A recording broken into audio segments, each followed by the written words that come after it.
अध्याय 15। सुग्रीव छाती के बल लेटा हमला करने के उचित क्षण की प्रतीक्षा कर रहा था।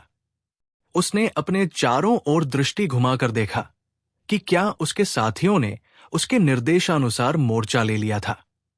उसके बाईं ओर 16 वर्षीय बालक सुहल था।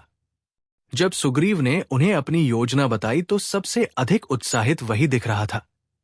उसने सोन की ओर देखकर उसे अपना सिर नीचे रखने का इशारा किया।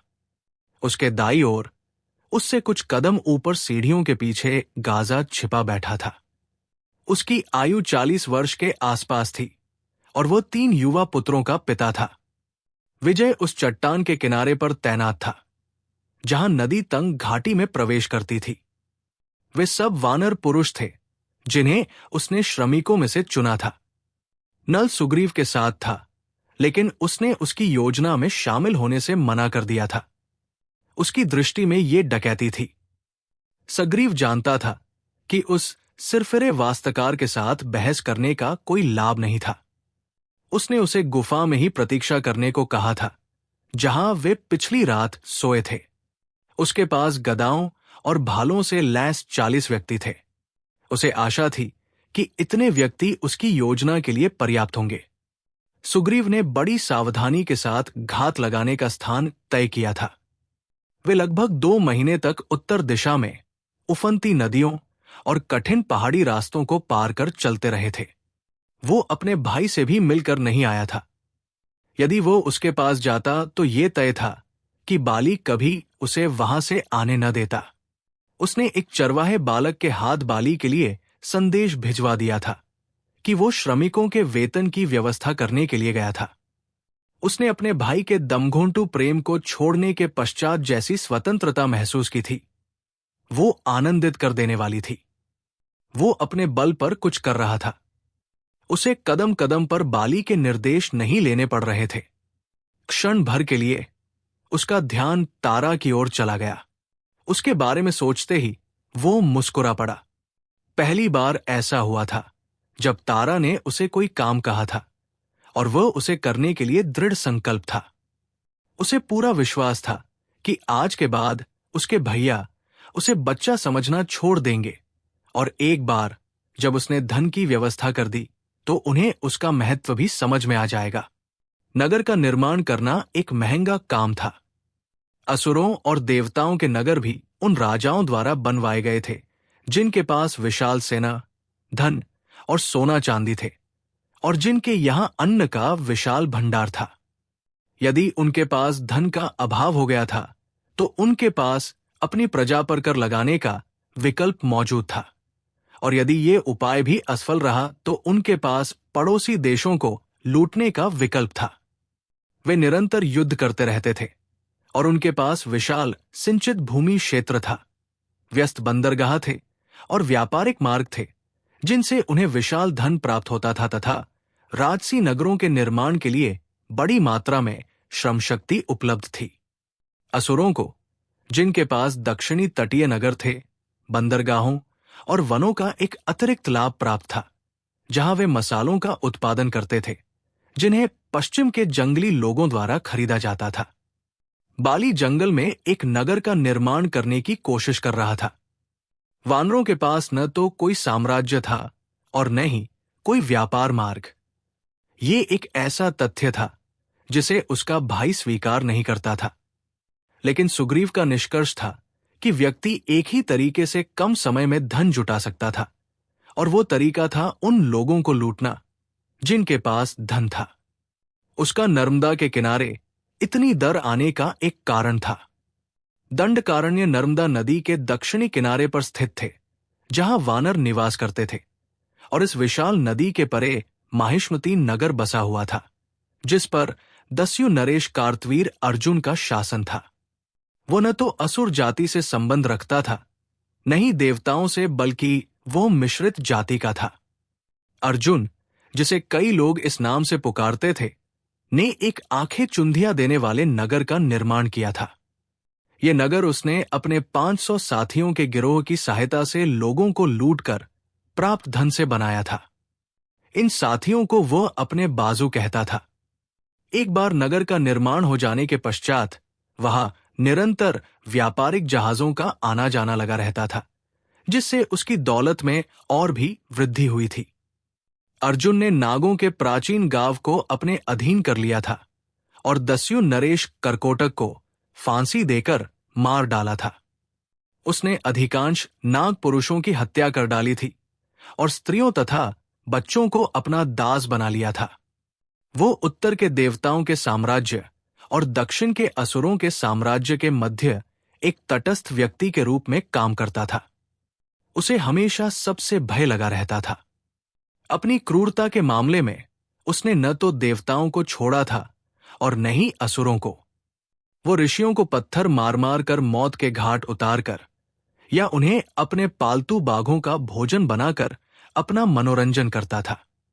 सुग्रीव उसके एक व्यापारिक जहाज को लूटना चाहता था जो माहिष्मति राज्य से सुदूरवर्ती समुद्र की ओर जा रहा था।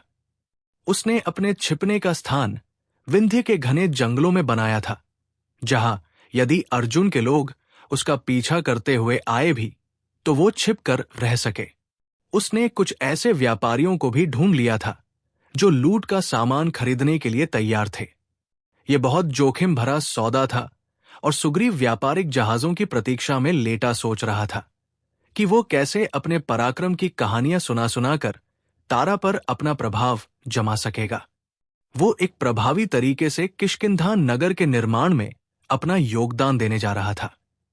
वो वापस लौटकर नगर के निर्माण में अपनी पसंद की चीजें बनवाने की मांग रखेगा। वो वहां फव्वारे, धनुषाकार द्वार, सुसज्जित नक्काशीदार छज्जे और मूर्तियां बनाएगा। वो वहां ऐसे उद्यान बनवाएगा जो रावण की लंका को टक्कर दे सके। यहां तक कि वो भगवान अय्यन के लिए एक स्वर्ण मंदिर भी बनवाएगा। वो देवताओं के साम्राज्य से अपनी पसंद की अप्सराओं को बुलाएगा जो अपने कामुक नृत्य से वानरों का मनोरंजन करेंगी। सड़कों के कोनों पर वो संगीतकारों की व्यवस्था करेगा जो नाग स्वरों का गायन करेंगे। वो किन्नरों को लेकर आएगा जो नदी के घाट पर वीणा वादन करेंगे। वो पंपा नदी के बीचों बीच नक्काशीदार पत्थर का एक मंडप बनवाएगा जहां वो तारा के साथ बैठकर सूर्यास्त का आनंद लेगा। जितना ही वो भविष्य के बारे में सोचता उतना ही वो उत्तेजित लग रहा था। विजय ने हाथ से इशारा किया और अचानक पूरा वानर गिरोह सतर्क हो गया। सुग्रीव ने एक गहरी सांस छोड़ी, लेकिन इससे आवेश से भरे उसके दिल की धड़कन शांत नहीं हुई। जिस चट्टान पर विजय बैठा हा था वहां से जहाज की पाल का ऊपर हिस्सा दिखाई दे रहा था। शीघ्र ही पूरा जहाज भी दिखाई देने लगा। सुग्रीव ने 20 पतवारों की गिनती गिनी। जहाज सामान से लदा हुआ था। उसने धीमे से सीटी बजाई और उत्तर में विजय ने कूदकर पाल को पकड़ लिया। वो वहां से फिसलता हुआ डेक पर आ गया। उसे देखकर जहाज के कप्तान की आंखें हैरानी से फटी रह गई। इससे पूर्व कि वो कोई प्रतिक्रिया दे पाता, विजय ने अपने हाथ में पकड़ी गदा कप्तान के सिर पर दे मारी। उसका निशाना चूक गया और गदा टूट गई, साथ ही साथ कप्तान का कंधा भी। कप्तान उसी समय डेक पर लुढ़क गया और उसने चीख चीख कर शोर मचा दिया। एक क्षण के लिए जहाज पर तैनात सुरक्षाकर्मी भी अचंभित रह गए। विजय ने गदा का दूसरा वार करना चाहा, किंतु कप्तान ने, जो हाथ चोटिल नहीं था, उससे गदा को पकड़ लिया और उसे वानर से बलपूर्वक छीन लिया। सुग्रीव अपशब्द बोलने लगा। तभी दूसरे सुरक्षाकर्मी डेक की ओर लपक पड़े। उन्होंने विजय को घेर लिया, जो अब डर के मारे कांपने लगा था। जहाज पानी में चला जा रहा था। नाविक अपना स्थान छोड़कर और अपने भारी पतवारों को हवा में लहराते डेक पर पहुंच गए। तभी सुग्रीव ने हमले का आदेश दे दिया। पहले वो कूदा और जहाज से गिरते गिरते बचा। वो भाग्यशाली था कि वो जहाज और कठोर चट्टानों के बीच नहीं गिरा। उसने अपना गदा हवा में लहराया और जोर से गर्जना की। आखिर उसके साथी उसके साथ क्यों नहीं आ रहे थे? उसने सोचा। सुरक्षा कर्मियों ने उस पर हमला कर दिया और उसने अपनी गदा हवा में घुमाई। उसने पाताल में समय पर काम आने के लिए कलारी कला का जो प्रशिक्षण लिया था, उसने वह प्रयोग किया। इससे पहले कि दो सुरक्षाकर्मी उस पर भाला फेंक पाते, वे सुग्रीव के एक ही वार से मर चुके थे। तभी एक तीर सुग्रीव के कंधे को बेंधता हुआ निकल गया। तभी जहाज एक चट्टान से टकराया और उसमें फंस कर रह गया। जहाज एक ओर मुड़ा और शीघ्र ही वो एक संकरी चट्टान में फंस गया। वो धराशायी हो गया और वो गर्जना करती नदी में हिचकोले खाने लगा और उसने चट्टान के संकरे मार्ग में बनी छोटी छोटी दरारों से बच निकलने की कोशिश की। सुग्रीव का पराक्रम देखकर उसके साथी भी उत्साह से भर उठे। उसके दो गुटों के लोग उसके साथ युद्ध में कूद पड़े। देर होने से पहले ही सुग्रीव के लोगों ने जहाज के आधे लोगों को मार डाला और मारकर उन्हें नदी में फेंक दिया। लगभग 20 व्यक्तियों ने सुग्रीव के सामने आत्मसमर्पण कर दिया था। सुग्रीव ने अपने साथियों को जहाज का सारा मूल्यवान सामान लूट लेने का आदेश दिया। व्यापारी बेबस से वानरों को सारा बहुमूल्य सामान जहाज से लूट कर ले जाते देख रहे थे। जब अंतिम संदक भी वहां से ले जाया जा चुका, सुग्रीव ने अपने साथियों को आदेश दिया कि आत्मसमर्पण करने वाले सभी व्यक्तियों की हत्या कर दी जाए। उन्हें जीवित छोड़ देने में बहुत जोखिम था।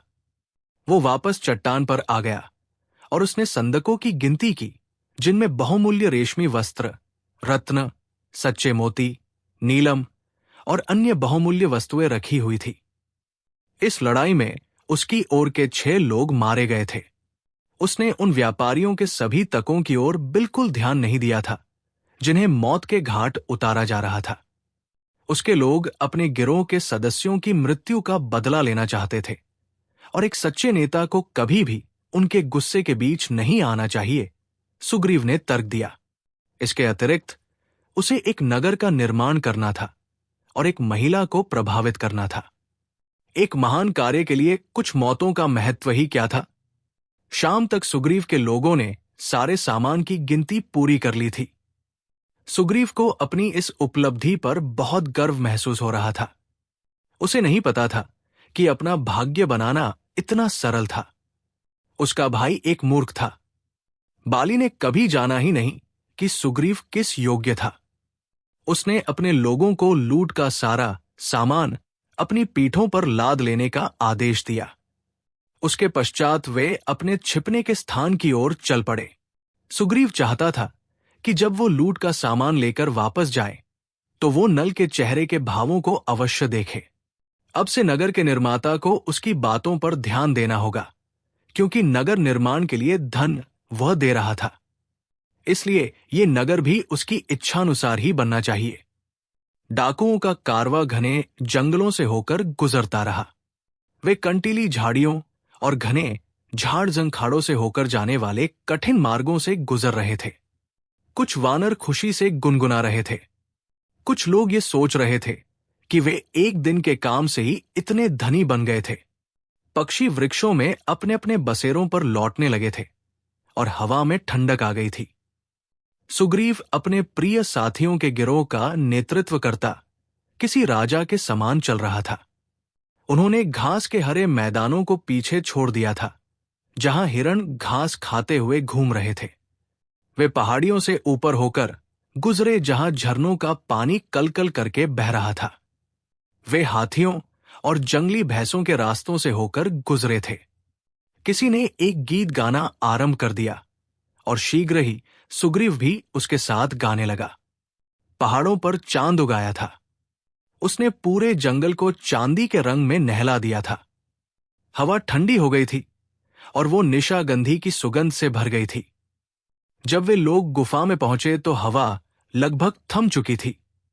वे भाप छोड़ती गर्मागर्म माठ खाते और आपस में कुछ कहानियां सुनाते अग्नि के इर्द गिर्द जमघट लगाकर बैठे हुए थे। उन्होंने देखा कि गुफा तो प्रकाशमान थी, लेकिन नल गुफा के बाहर खड़ा हुआ था। जब सुग्रीव का गिरोह गुफा के मुहाने के निकट पहुंचा तो नल ने उन्हें चुप रहने का संकेत दिया। सुग्रीव उसे ये बात बताने के लिए उतावला हो रहा था कि उन्होंने कितना सारा धन प्राप्त कर लिया था। नल ने श्रद्धायुक्त भय के साथ बताया, केसरी के पुत्र हनुमान पधारे हैं। सुग्रीव जान गया था कि संकट उसे ढूंढता हुआ आ पहुंचा था।